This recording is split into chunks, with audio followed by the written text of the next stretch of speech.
Right now on No More Down Low.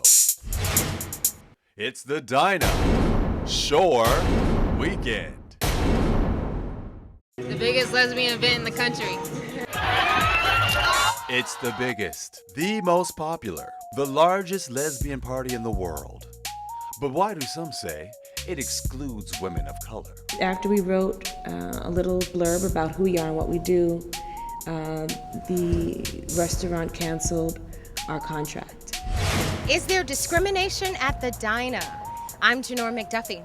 We'll take a closer look. Then, We started in Durham and Atlanta and New York City, and in Greensboro, North Carolina. these two women are on a mission. They're traveling coast to coast. But for what? We got stopped by a police officer. He seemed to really not be able to believe that we were. I'm Kendall Hogan, and what is the Queer Mobile Homecoming Project? Then, Daryl Stevens in the hot seat.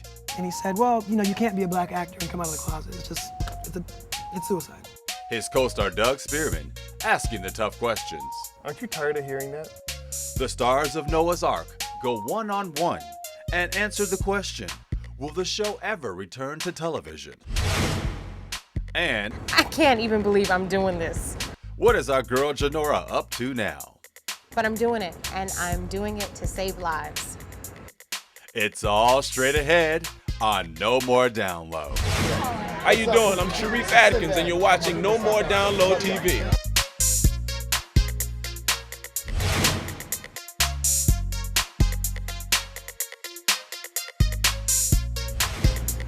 It is billed as the biggest lesbian party in the world, also called Dinah Shore Weekend. And we're right here in the mix. Hey everybody, I'm Janora McDuffie.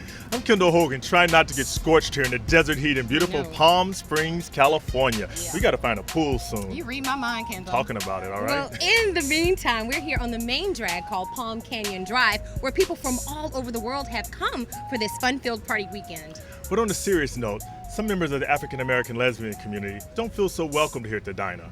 Why? Mark Noble investigates. Our race has always been an important and integral part of who we are.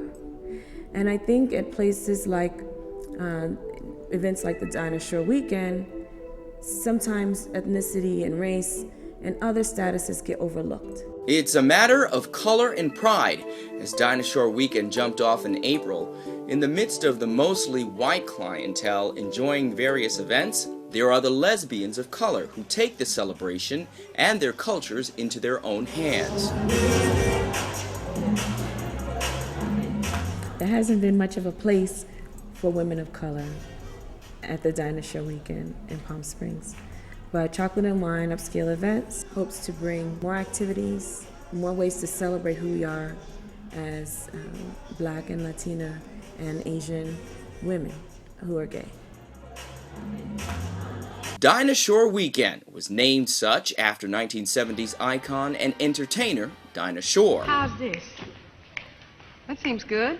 A supporter of the black community, as this YouTube video shows, it was not uncommon to see Shore sharing the stage with the likes of Pearl Bailey, Ella Fitzgerald, and Michael Jackson during the run of the Dinah Shore show. Besides entertaining people, Shore, who was heterosexual, was also an avid golfer, starting the Dinah Shore Invitational Weekend for women. It also happened to attract a strong lesbian crowd, the weekend eventually becoming named for what it is today.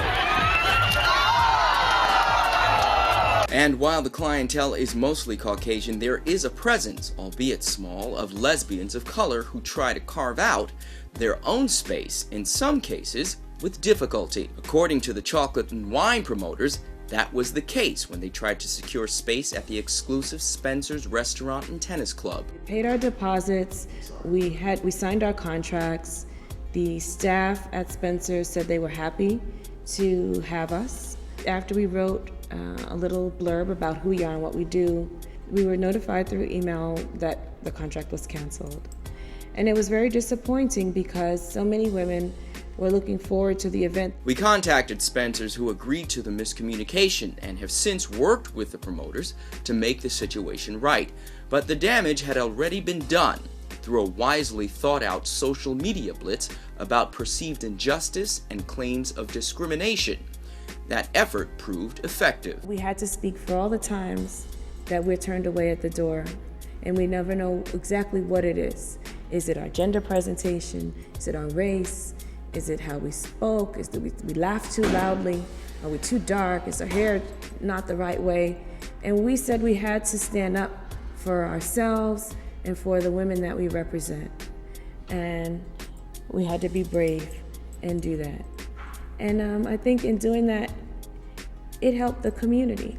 It not only helped the community, but served as a bridge to educate, particularly the Spencer's owner, who upon learning of the mishap took steps to not only find alternative space and offer assistance to the group, but went in with eyes open and sensitivity. We thought that the owner of Spencer's made a sincere effort to address some of the issues that maybe he didn't know existed.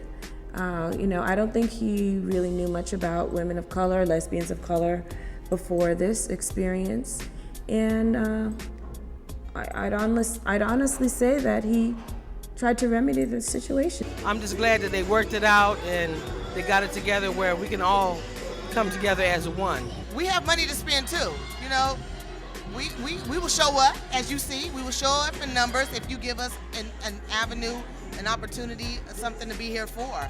I think, when we have our weekend, they should put something up that says, hey, all colors welcome, all people welcome. Just some overt statement that says, we want you here. Come on in. Reporting in Palm Springs for No More Down Low, Mark Noble.